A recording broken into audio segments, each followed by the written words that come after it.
सभी छोटे बड़े श्रोताओं को सुनीता भटनागर का प्यार भरा नमस्कार। ऑडियो स्टोरीज के हमारे चैनल कहानी जगत में आप सभी का स्वागत है। हिंदी कहानियों की श्रृंखला में आइए आज सुनते हैं मृदुला गर्ग जी द्वारा रचित कहानी खुशकिस्मत। हाथ में दवा का पत्ता थामे निश्चेष नलिनी सोच रही थी, उससे गलती ठीक कब हुई? अगर यह दवा न खिलाई होती तो क्या नरेंद्र जीवित होता, या आखिरी क्षण अपोलो अस्पताल के डॉक्टर से लिया अपॉइंटमेंट रद्द करके वह उसे दूसरे अस्पताल न ले गई होती तो जीवित होता?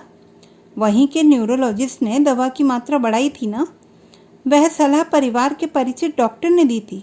उन्हीं के दवाखाने से फ़ोन करके अपोलो का अपॉइंटमेंट रद्द करके दूसरे अस्पताल फ़ोन लगाया था। तुरंत समय मिल गया तो ले गई। परिचित डॉक्टर पर आस्था थी, इसीलिए उनकी सलाह मान करना। नहीं, असल बात कुछ और थी। जानकर अनजान बनने का नाटक कब तक करेगी? असल वजह उसके भीतर कुंडली मारी बैठी दहशत थी, जो बड़े अस्पतालों के अंदर जाने से रोक देती थी। एक रिश्तेदार को देखने गई थी एक बार, तो दिमाग एकदम कोरा, एकदम खाली हो गया था। दिखना सुनना सब बंद, जड़ जहाँ की तहाँ। एक दरिया दिल जवान की मदद से बाहर निकल सकी थी, अस्त व्यस्त। बाहर आते ही आंखों के आगे ऐसा अंधेरा छाया कि गिरते गिरते बची। गिरते गिरते वह हमेशा बच जाती है। इस मामले में वाकई भाग्यशाली है। कभी हड्डी नहीं टूटी, किसी का सहारा ले उठना नहीं पड़ा, किसी ने लाद कर घर तक नहीं पहुंचाया। हाँ, एक बार गिरी थी बीच सड़क, दोपहिया स्कूटर से टकराकर। कसूर सवार का नहीं, उसका था। बीच रास्ते ताजा लिखी कहानी का दहासु शीर्षक क्या सूझा। अहमक सी दोनों तरफ के तेज यातायात से बेखबर वहीं ठिठक गई। दाईं तरफ से आ रहे स्कूटर सवार ने काफ़ी से ज़्यादा कोशिश की, पर इतनी ज़बरदस्त बेवकूफ़ से टक्कर लिए बगैर न रह पाया। चपेट में आ वह दूर जा गिरी। नौजवान दिल्ली में नया होगा जो रिवायत के खिलाफ रफू चक्कर होने के बजाय रुककर पूछने लगा, आप ठीक तो हैं? बेतरह शर्मसार वह तीर की तरह उठी। जोरदार आवाज़ में ठीक होने के साथ गलती 16 आने स्कूटर सवार की नहीं, अपनी होने की तस्दीक की। तमाशबीनों की भीड़ छट गई। किसी तरह लंगड़ाने पर काबू रख वह सामने कॉटेज एम्पोरियम में घुस गई। सोफे पर ढेर हो दरख्वास्त की कि तिपैया मंगवा दें, सड़क पर फिसल कर खासी चोट आई है। उन्होंने मंगवा दिया। रास्ते में एक्सरे करवा कर घुटने में बाल आने की जानकारी ले पट्टी बंधवा घर पहुंची। सही अर्थ में उसे गिरना नहीं माना जा सकता था। आखिर गिरना उठना उसकी अपनी रचना थी, कहीं कि वह वास्तविकता नहीं, कहानी थी। तब की बात और थी। तब उसे खुश होने से डर नहीं लगता था। खूब मज़े लेकर छोटे बेटे प्रशांत को घुटने में तरेड़ आने का किस्सा सुनाया था। उसने अपने खास अंदाज में आंख मारकर कहा था, भाइयों, हमारी माँ एकदम अलग किस्म की पागल हैं। बड़ा बेटा सुशांत तब अमेरिका में नौकरी कर रहा था। वह भी कम बिंदास नहीं था, पर प्रशांत और नलिनी कुछ अलग किस्म के दीवाने थे और एक दूसरे के राजदां दोस्त। तब की बात और थी। तब प्रशांत था, पर उसके जाने के बाद भी नलिनी कभी ऐसे नहीं गिरी कि उठ ना पाए। नरेंद्र उतना भाग्यशाली नहीं रहा।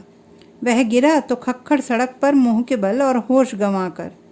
चेहरे पर कई जगह चोट से खून बहा। 4 जन उठाकर घर लाए। गनीमत के गिरा घर के ठीक सामने, शायद बाहर निकलते ही।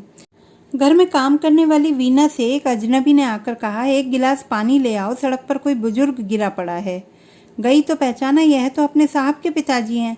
हाँ, वह दिल्ली में अपने घर के नहीं, पुणे में सुशांत के घर के बाहर सड़क पर गिरा था। वे दोनों 20 दिन के लिए वहाँ गए हुए थे। पहले नरेंद्र नहीं जाता था, वह अकेली जाया करती थी हर साल महीनों के लिए। हर किसी से कहती, मेरी बहू अभिलाषा सुशांत की पत्नी बिल्कुल बेटी की तरह है। कोई कहता, आपकी साड़ी बड़ी सुंदर है। वह चट कहती, अभिलाषा ने भेजी है। हथकरघे की नुमाइश में जाती है तो मेरे लिए साड़ी, दुपट्टा या कुर्ता खरीद लेती है। मैं खुद अपने लिए खरीदारी नहीं करती, वही करती है। आप तो जानते हैं आजकल लड़कियां कितनी खरीदारी करती हैं। शगल मानिए कि खपत। वह भी तरंग में आकर कभी साड़ी खरीद लेती है, कभी सूट या नए ढब का कॉस्मेटिक। बाद में लगा उस पर फबा नहीं तो बदलने के बजाय मुझसे कहती है, आप पर जचेगा आप ले लीजिए, बस अपने लिए कुछ खरीदने से मेरी छुट्टी। बखान सुनकर एक पड़ोसी ने हंसकर कहा, साफ कहिए ना, अपनी पुरानी चीज़ें पकड़ा देती है। आप भी? बिल्कुल नहीं। एक से एक बढ़िया चीज़ होती हैं, न जचे तो साफ कह देती हूँ मैं, नहीं चाहिए। फिर मुग्ध भाव से जोड़ा था, वह सोचती है मैं अब भी जवान हूँ, कभी पैंट और टॉप भेज देती है, सफ़र में पहन लेती हूँ। खुशकिस्मत हो, दूसरी ने होंठ चबाकर कहा था तो वह पसीना पसीना हो गई थी। 18 बरस बीत गए। कोई खुशकिस्मत कह दे तो बुरी तरह घबरा जाती है। जब से पत्नी सहित प्रशांत दुर्घटनाग्रस्त हुआ, वह बेहद अंधविश्वासी हो गई है। पहले नहीं थी, धड़ल्ले से कहती थी मैं कर्मकांड में विश्वास नहीं करती, शादी में भी नेक और टोटकों को तरजीह नहीं दी थी, दहेज टीका मिलनी वगैरह से परहेज रखा था। नाते रिश्तेदार नाराज हुए तो अपनी तरफ से साड़ी वगैरह देकर मना लिया था। पर कुछ ही महीने बाद जब वह हादसा हुआ और एक प्रख्यात लेखिका ने कहा बेटे की शादी में इतना खुश नहीं होना चाहिए था, तभी ना, तो मन की दारुण रिक्ति में जो रंच मात्र आत्मविश्वास बचा था वह भी चुक गया। वह खुश होने से डरने लगी। अगले 5-6 साल बुरे गुजरे। सुशांत अमेरिका से लौट पुणे में बस गया। 2 साल तक भाई की मृत्यु से उबर नहीं पाया, बीमारी से घिरा रहा। नलिनी नरेंद्र को दिल्ली छोड़ महीनों उसके पास रहती। लोग कहते भाग्यशाली हो कि पति तुम्हें इतने लंबे अरसे के लिए जाने देते हैं। वह डर जाती, कहती ना दुर्भाग्य कहो, बीमार बेटे बहू की देखभाल करने जाती हूँ, नरेंद्र इतने दिन के लिए काम नहीं छोड़ सकते ना। मन का चोर आगे बोलने न देता। वजह जो होती, यह तय था कि बेटे के पास रहना सुकून देता था, ज़्यादा खुशी नहीं। हालात उस लायक नहीं थे, फिर भी दिल्ली में हर दम हर पल न होने का जो एहसास घेरे रहता था वह कम हो जाता था। कोई कहता आपकी बहू बहुत अच्छी है जो आपको बुलाती है, वरना आजकल लड़कियां नहीं चाहती कि पति की माँ पास रहे, भले तीमारदारी को। वह सच्चे पर डरे मन से कहती, 16 आने सच। वह यकीन करती थी कि इस मामले में वह खुशकिस्मत थी, पर कहने से डरती थी। 5 साल बाद जब पोती हुई और 7 साल बाद पोता, तो अपनी घबराहट पर इतना काबू उसने पा लिया कि जब तक कहने लगी, मैं हर जुलाई में 2-1 महीने के लिए पुणे चली जाती हूँ। क्या मौसम है शहर का, न सर्दी न गर्मी, सुहाना समा और खुला ओर छोर। कोई होंठ टेढ़े करके कहता, खुशकिस्मत हो जो आओ भगत करने वाली बहू पाई है। तो पसलियों से बाहर निकलने को तैयार दिल को हाथों से दबाकर खुद को करारी डांट पिलाकर कहती, हाँ इस बात में मेरी किस्मत अच्छी है। मन ही मन भगवान से माफ़ी मांग लेती, मैं खुश नहीं हूँ भगवान, बस आपकी इस करुणा के लिए आभारी हूँ। धीरे धीरे नलिनी और नरेंद्र की उम्र बढ़ी। 18 बरस आखिर 18 बरस होते हैं। नरेंद्र 70 का होने को आया। काम रहा नहीं। असल में प्रशांत के जाने के 10 साल के भीतर उसका बिजनेस ठप हो गया था। वह करीब करीब कंगाल हो गया। असल कंगाल तो दोनों पहले ही हो गए थे। 10 साल में रुपए पैसे से भी हो गए। काफ़ी दिन कारगर काम ना होने पर बिगड़े कामों की मार्फत चढ़े कर्ज को उतारने की जद्दोजहद में नरेंद्र उसके साथ पुणे नहीं गए। वह अकेली जाती रही। कह देती नरेंद्र काम छोड़कर आने को राजी ही नहीं। झूठ कितने दिन चलता। इस बरस नरेंद्र को साथ लेकर पुणे पहुंची। अब तक सब जान गए थे कि नरेंद्र के पास काम छोड़ रुपया पैसा भी नहीं था। तो क्या, नरेंद्र कहता जिसका काबिल बेटा अच्छा कमा रहा हो उसे कंगाल कैसे कहें। उसका मानना था बेटे को बूढ़े माँ बाप की देखभाल करनी चाहिए, रिवायत है, हमारी परंपरा। उसने भी की थी अपने पिता की। नरेंद्र बेवकूफ़ था या अपने पिता की तरह आत्म केंद्रित और स्वार्थी। कारोबारी नाकारापन के बोझ को बच्चों पर लादने को क्या कहेंगे। ऐसे नहीं सोचना चाहिए। आखिर नरेंद्र अब इस दुनिया में नहीं है और नलिनी की गलती से। गलती की शुरुआत कब हुई? उसे पुणे न ले गई होती तो क्या आज वह जीवित होता? वैसे कंगाल होने में सारी गलती नरेंद्र की नहीं थी, कुछ हालात का था। नलिनी तो दुकानदार नहीं लेखक थी, पर हालात ने उसे भी वह तजर्बा करवा दिया था जिससे नरेंद्र रोज वाबस्ता होता था। प्रशांत के जाने के कुछ महीनों बाद एक फिल्मकार उसके पास पैसा मांगने आई थी। एक मशहूर लेखिका ने भेजा था कि बेटा बहू गुजर गए, जिम्मेवारी रही नहीं, आपको पैसा दे सकती हैं। पता नहीं वाकई कहा था या फिल्मकार ने अपना तर्क उस पर थोपा था। ऐसा नहीं था कि सिर्फ मशहूर लेखक समझदारी की बातें करते थे, बस नलिनी के दायरे में थे सिर्फ लेखक।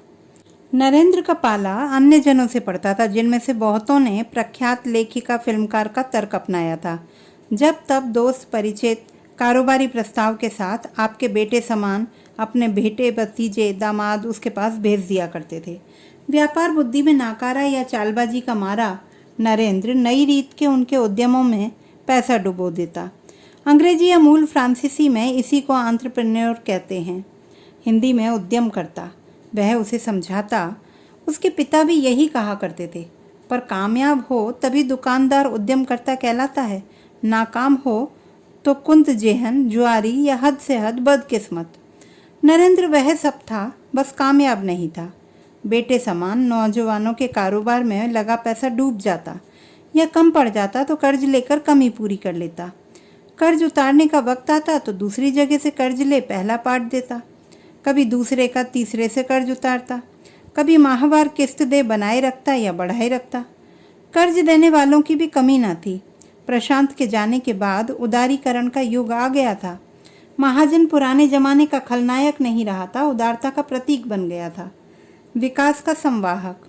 नामी गिरामी बैंक घर आकर भलमन साहब से कर्ज देते थे, बार बार देते थे, तब तक देते थे जब तक उसका कद इतना राक्षसी ना हो जाए कि उसकी भूख मिटाने को आप भलमन साहब से सब कुछ बेचकर कंगाल हो जाएं। बड़े सलीके से खरामा खरामा नरेंद्र व्यापारी से कर्जदार और कर्जदार से कंगाल बन गया। उस औपन्यासिक यथार्थ का ब्यौरा देने का औचित्य नहीं है। नलिनी उसकी बारीकियां जान न पाई, जानने की कोशिश भी नहीं की। कभी कभी उसके नाम से भी कर्ज लिया जाता था। सरसरी तौर पर वजह पूछती तो नरेंद्र दो बातें कहता, एक बिजनेस चलता ही कर्ज से है, दूसरा वह मोड़ आने ही वाला है जिसे काट बिजनेस वक्ती नुकसान की डगर छोड़ जबरदस्त मुनाफे के मुकाम पर पहुंचेगा। नलिनी ने ध्यान नहीं दिया था। क्या नरेंद्र की मौत की जिम्मेदार वह तभी होनी शुरू हो गई थी जब उसने ध्यान नहीं दिया था? बस कराह कर कहा था, पर किसके लिए? मुनाफा, पैसा, सब किसके लिए? उन दिनों पैसों की तंगी नहीं थी, पैसे की जरूरत भी नहीं थी। न वह कोई त्योहार मनाती, न कहीं आती जाती, न मेहमानों को न्योतती, न बढ़िया खाती खिलाती। उन्हीं त्योहारों पर जिन्हें वह मनाती न थी, जिनके आगमन की आहट में प्रशांत की दूर होती पदचाप सुनाई देती थी, रफ्ता रफ्ता अपने जेवर अभिलाषा को दे दिए थे। रंगीन साड़ियाँ सूट कामवालियों को और बढ़िया रंगीन साड़ियाँ भांजियों को। बेटी कोई थी नहीं, बरसों त्योहार नहीं मनाए थे, दिवाली भी नहीं। पोता पोती हुए तो मन हुआ कम से कम दिवाली मना ले, पर तब तक सब मान चुके थे कि वह नहीं मनाएगी। दिवाली पर सुशांत नए घर में गया तो 2 दिन पहले वह दिल्ली लौट आई। गई थी क्योंकि बेटा बीमार था, लौट आई क्योंकि निरोग हो चुका था।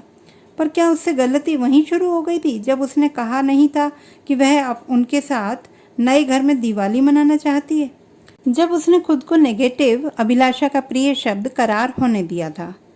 शुरू में पैसे की ज़रूरत सिर्फ बस दवा दारू के लिए थी, वह भी कभी कभार। ज़्यादा करके वह डॉक्टर के पास जाती न थी।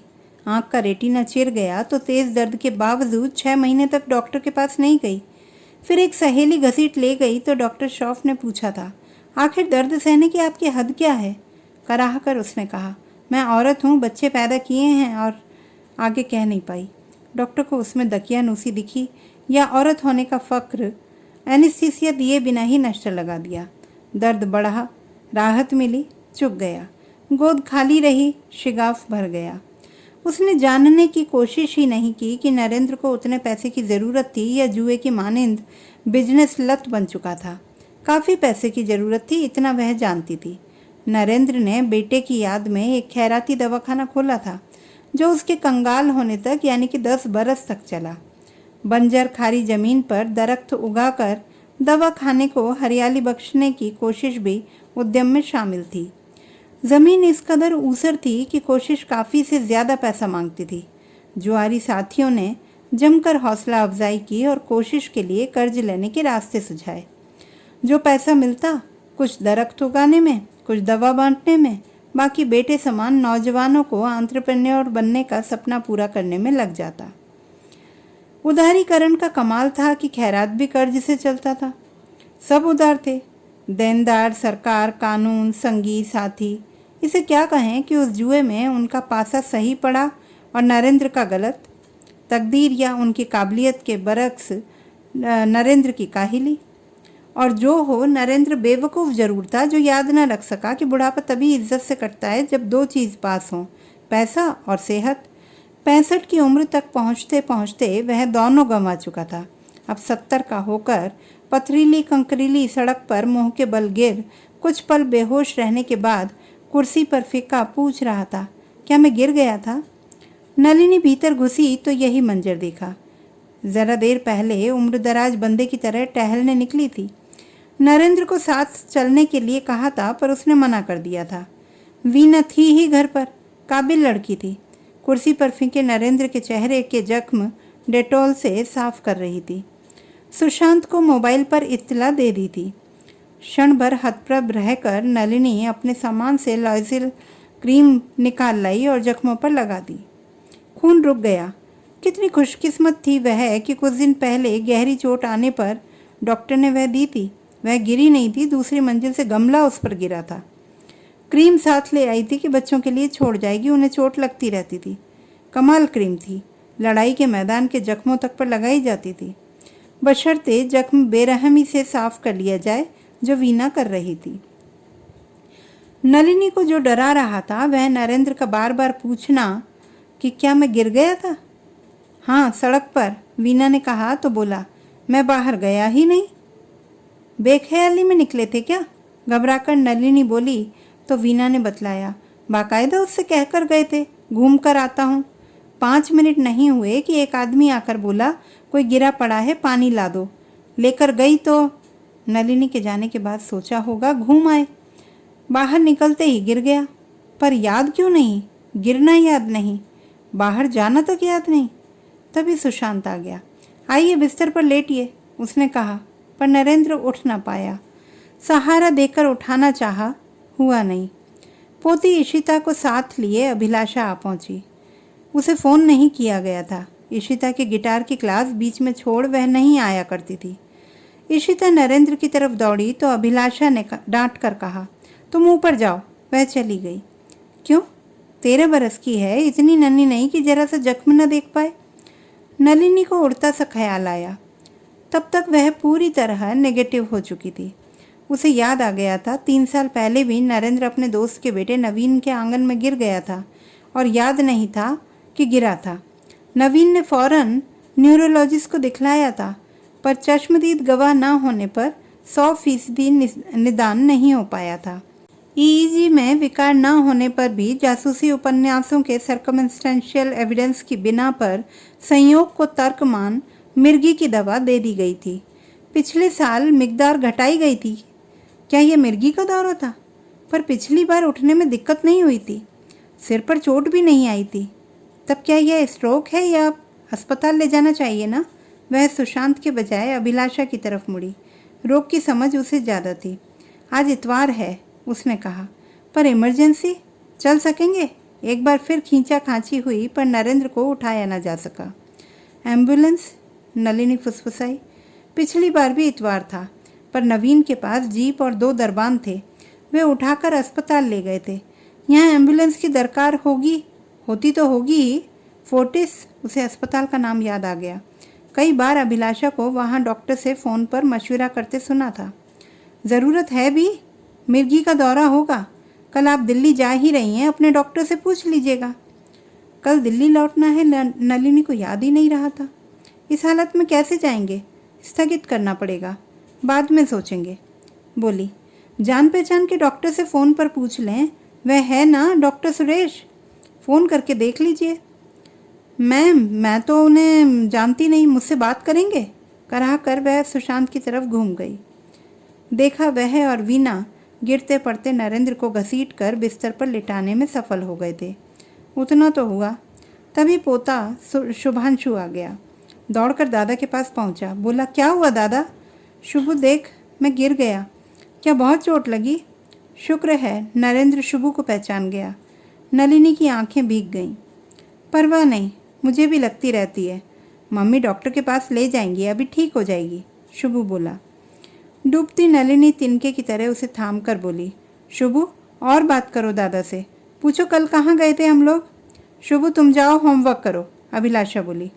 वह तो 2 दिन बाद देना है, तो टाइम लगेगा करने में, तुम चलो मैं आती हूँ। पर दादा, मुझे बाथरूम जाना है, नरेंद्र ने कहा। मैं ले चलता हूँ, नाना को भी मैं सहारा देता था। तुम जाओ, पापा है ना। शुभ चला गया। सुशांत खींच खांच कर नरेंद्र को बाथरूम ले गया। वह बार बार दाएं रुख लुढ़क जाता पर गिरा नहीं। सुशांत ने संभाल लिया। वापस बिस्तर पर धम से गिरा तो नलिनी ने पास जाकर पूछा, तुम्हें याद है कल हम कहाँ गए थे? हाँ, उसने रुक रुक कर कहा। शुभ के स्कूल। क्यों? मेडल मिला था। वाह, तुम्हें तो सब याद है। मैं गिरा कहाँ? चेहरे पर घाव क्यों है? वह कुछ कहती ही कि सुना। सुशांत फ़ोन पर डॉक्टर सुरेश से बात कर रहा है। वह बीच में बोल पड़ी, कहो इमरजेंसी में लाना है, कैट स्कैन होना है। पिछली दफ़ा हुआ था। फ़ोन कट गया। कह रहे हैं बेहोश नहीं है, बात कर रहे हैं तो कल सुबह ले आना, देख लेंगे। पर तब तक रात में कुछ हुआ तो? सिर की चोट है। मैं सोऊंगा ना उनके पास, कुछ नहीं होगा, फिक्र मत करो। उसके स्वर की सरसता ने उसे आश्वस्त किया कि सुना, आप इतना नेगेटिव क्यों सोचती हैं? अभिलाषा लौट आई थी। कल दिल्ली कैसे जाएंगे? टिकट बदलवाना पड़ेगा। कितने पैसे लग जाएंगे? नलिनी ने कहा। और नेगेटिव। फ्लाइट 4 बजे है, डॉक्टर सुबह देख लेगा। सुशांत, उनसे कहना पापा ज़्यादा देर बैठ नहीं सकते।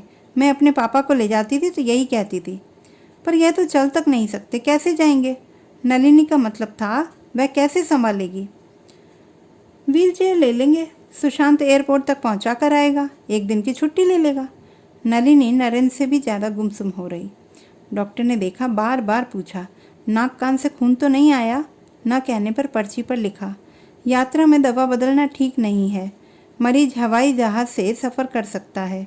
घर पहुंच अपने डॉक्टर से सलाह लेकर फ़ौरन सिटी स्कैन, MRI वगैरह करवाए, तभी सही निदान हो पाएगा। देखा, आप नाहक नेगेटिव सोच रही थी। डॉक्टर ने दिल्ली जाने की इजाज़त दे दी है ना? हाँ, अभिलाषा दे दी। सामान बांध रही थी कि देखा नरेंद्र का रुमाल खून से तरबतर है, नाक से खून आ रहा है। सुशांत, एक बार घबरा कर पुकारा, पर अभिलाषा के जवाब ने चुप करवा दिया। नक्सीर फूट गई, बच्चों की फूटती रहती है। नलिनी ने अपने को काट कर लिया। नहीं कहा, नरेंद्र बच्चा नहीं है, उसके सिर पर चोट आई है। डॉक्टर इसी बात को लेकर परेशान था। प्रशांत को याद किया, उसका कहा जुमला याद किया, भाइयों, हमारी माँ एकदम अलग किस्म की पागल हैं। और पागलपन को बैसाखी की तरह थाम लिया। तब भी थामे रखा जब रास्ते में नरेंद्र ने कहा, मेरी पसलियाँ टूट गईं, छाती में बहुत दर्द है। हंसकर कहा, पसलियाँ तो टूटती ही रहती हैं, पहले भी टूटी थी। एक बार याद है ना, फर्स्ट एड क्लास में क्या सिखाया था? बेहोश को कृत्रिम सांस देते हुए तड़ाक की आवाज़ आए तो समझो पसली टूट गई। परवाह मत करो, सांस देते रहो, पसली टूटने से खास नुकसान नहीं होता। व्हील चेयर ले ली गई। पुणे ही नहीं, दिल्ली एयरपोर्ट पर भी व्हीलचेयर चालक का बर्ताव उदार नहीं, स्निग्ध था। इतना कि काठ बने रहना मुश्किल हो गया। नरेंद्र की जेब से चश्मे का डिब्बा गिर गया तो लाख मना करने पर ढूंढ कर माना। बोला, बीमार की चीज़ खोनी नहीं चाहिए। वे इतने भले ना होते तो वह काठ बनी रहती। अस्पताल जाने के भय को दोबारा हावी ना होने देती। पर कब तक? आखिर दर्द सहने की उसकी हद क्या थी? परिचित डॉक्टर ने कहा, 3 पसलियाँ टूट गई थीं, जुड़ जाएंगी। गोलियाँ खाने से दर्द कम हो जाएगा। असल मसले दूसरे थे। किस न्यूरोलॉजिस्ट को दिखाएं? निदान क्या होगा? क्या क्या टेस्ट करवाने होंगे? पैसे की दिक्कत नहीं थी, चलते वक्त सुशांत ने दे दिए थे। इनकार करने लायक हालत नहीं थी। उसके अलावा मदद की ज़रूरत नहीं थी। उतनी कमज़ेहन या कमज़ोर वह नहीं थी। बेटे बहू की बीमारियों से अकेले निपट चुकी थी। वैसे मदद कोई दे भी नहीं रहा था, सलाह सब दे रहे थे।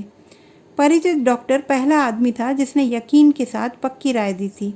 तभी अपोलो अस्पताल का अपॉइंटमेंट रद्द करके उसके सुझाए डॉक्टर के पास गई। डॉक्टर ने टेस्ट करवाने से पहले पूछा, पुणे बड़ा शहर है, तुरंत अस्पताल क्यों नहीं ले गई? नलिनी ने कह दिया, वे यात्रा पर थे, वहाँ किसी को जानते न थे। इमरजेंसी में कहा गया मरीज घर जाना चाहे तो ज़रूर जाए। स्वस्थ होने में मरीज की मर्जी मायने रखती है, इसलिए लौट आए आपके पास। डॉक्टर ने बेशुमार टेस्ट करवाए, पर उससे पहले कहा, स्पष्ट कर दूं, मैं फ़ोन पर बात नहीं करता कि कहीं आप फ़ोन करके मुझे तंग करें। फ़ोन पर बात करके ही क्या हुआ था? एक बार फिर प्रशांत का जुमला याद करके अनुभवी नलिनी ने हंसकर कहा, इमरजेंसी हुई तो अस्पताल आ जाएंगे, फ़ोन से क्या होगा। न जाने कितने टेस्ट हुए, सबका मुआयना करके डॉक्टर ने राय दी कि नरेंद्र को मिर्गी के दौरे नहीं पड़े थे। तब हुआ क्या था और अब ठीक कहा नहीं जा सकता। टेस्ट तुरंत हुए नहीं, जो भी हुआ था अब। मुझे कुछ कहना है, सहसा नरेंद्र बोल उठा। दिल्ली के रास्ते में दर्द की शिकायत करने के बाद 3 दिन से वह चुप था। टेस्ट के दौरान, डॉक्टर की तफ्तीश के दौरान हर सवाल का जवाब नलिनी ने दिया था। कहिए, घड़ी पर नज़र डालकर डॉक्टर ने बेरुखी से कहा। दोनों बार जब मुझे फिट पड़ा। फिट? आपको कैसे पता फिट था? उपहास में हंसा डॉक्टर। डॉक्टर ने कहा था दवा देते हुए। बतलाया तो था आपको, तिल मिलाकर नलिनी ने बाधा दी। पर नरेंद्र सिसक सिसक कर कह रहा था, दोनों बार जब मैं गिरा, मेरा बेटा 18 साल पहले, वह। डॉक्टर समझा नहीं, बोला क्या कह रहे हैं? नलिनी को फिर काट होना पड़ा। सपाट स्वर में कहा, हमारा बेटा मर गया था। बीमार सुशांत के साथ डॉक्टरों के पास जाने पर कई बार पहले कह चुकी थी। तो मैं उसके बारे में सोच रहा था गिरने से पहले। नरेंद्र फुग्गा मारकर रो दिया। परेशान डॉक्टर बार बार घड़ी देखने लगा। फिर बोला, यह वजह हो सकती है मिर्गी के दौरे की। दवा की डोज बढ़ा देते हैं। जल्दी से नुस्खा घसीटा और नलिनी को पकड़ा दिया। पर आप तो कह रहे थे कि मिर्गी नहीं है। हो भी सकती है, टेस्ट में खून में दवा नाकाफी दिखलाई है। मैं समझी नहीं, ज़रूरत क्या है? डॉक्टर मैं हूँ, आप नहीं। अब जाएं, दूसरा मरीज इंतजार कर रहा है। 15 दिन बाद का अपॉइंटमेंट ले लें। पर प्लीज़ जाइए। शब्द कोड़े की तरह बजे। उसने देखा नरेंद्र कमरे में नहीं है। वह भी बाहर निकल आई।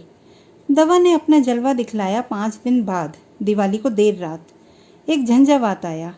नरेंद्र के जिस्म को गिरफ्त में ले यूं झिंझोड़ा जो धुली चादर फटक फटक निचोड़ रहा हो। उस रात एम्बुलेंस मिलना नामुमकिन था। पटाखों के बेमुरव्वत शोर और बिजली के बल्बों की बेलिहाज रोशनी से पगलाई दिवाली की अमावसी रात की बेरुखी के सामने इतवार की रात की कुछ बिसात न थी। निचुड़ी चादर सा नरेंद्र बिस्तर पर गिरा, तब भी चक्रवात थमा नहीं। उसी ठौर घुमड़ता रहा, उसे मथता कूटता रहा। अवाक नलिनी टोहती रही, अब थमे अब थमे। बिला मोहलत पटाखे फूटते रहे, फूहड़ रोशनी कुदकती रही। रात बाकी रही, त्योहार बना रहा। जैसे आया था झंझावात, अकस्मात थम गया। नरेंद्र की देह पीछे छोड़ गया, निश्चेष्ट, निश्चल, निर्जीव। लोग आए, रिवायती रोना पीटना हुआ। फिर सभी ने दिलासा देते हुए कहा, खुशकिस्मत था नरेंद्र, पहले स्ट्रोक में भगवान को प्यारा हुआ। लकवे की गलीज बीमारी भुगतने से बच गया। दवा का पत्ता हाथ में थामे निश्चेष्ट नलिनी सोच रही थी, क्या कभी कोई गलती हुई ही नहीं? तो दोस्तों, ये थी हमारी आज की कहानी। आपको कैसी लगी कमेंट बॉक्स में लिखना ना भूलें। चैनल को सब्सक्राइब करें, लाइक करें और मित्रों के साथ शेयर करें।